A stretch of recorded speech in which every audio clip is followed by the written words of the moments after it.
So let's get right into it. The first criteria is that risk assessment. So as a reminder, usually it's good to do kind of a low, medium, high. It's not, again, explicitly in the regulation, but it's good to track that because that's kind of how frequently people have different policies of how frequently you should follow up based on that risk level. But it doesn't define what that risk level exactly means.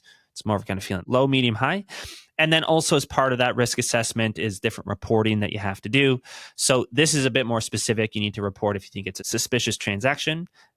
You need to see if it's a terrorist property, a large cash transaction, $10,000 or more, or a large virtual currency transaction. So those are all the different types of reports you need to be looking at. So let's get started. Let's get right into Scarlett here. And I am going to share my screen. Again, this will be a bit of a screen share heavy version, but I think that, it's worthwhile. And I'll try to do my best to describe it for the people who are just listening, maybe driving or something like that. So here is Scarlett, and you can see this is actually on, of course, the broker's side of things. We'll talk about, the alternative being the borrower side of things, how the different platforms have addressed that. But for Scarlett, it is on the broker side of things. And you can see in their area here, their FinTrack area here, there's a lot of questions here. So they kind of, I think, split the gap between the other two, Velocity and Finmo. You'll see in a second. This is kind of, I'd say, like a medium amount of data that it's asking for. So it is asking explicitly for those things that we talked about, that risk assessment, but it also has a few other questions like how was the transaction delivery channels, the payment methods, so the down payment, and hey, was this a non-resident? Is the geography a higher risk jurisdiction? Those are things kind of mentioned in different trainings. So they have those questions there. That's kind of middle of the road.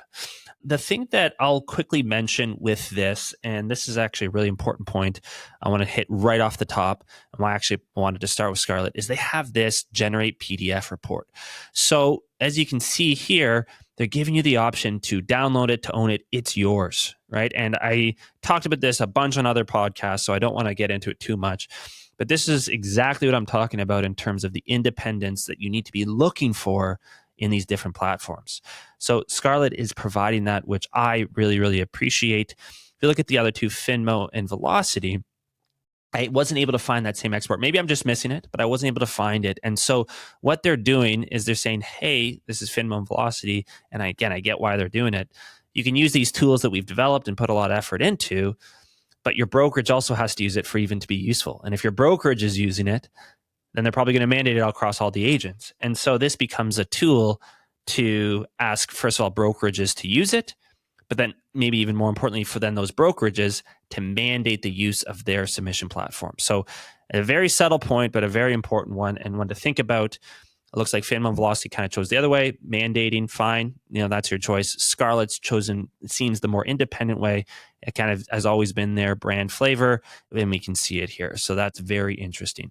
Okay, let's keep rolling. So I said it kind of split the gap. Finmo went a little bit more on the, as you can see here, heavier on the questions. Now, they engaged a third party called the AML shop who has helped people with FinTrack regulations in other industries, because these aren't new regulations.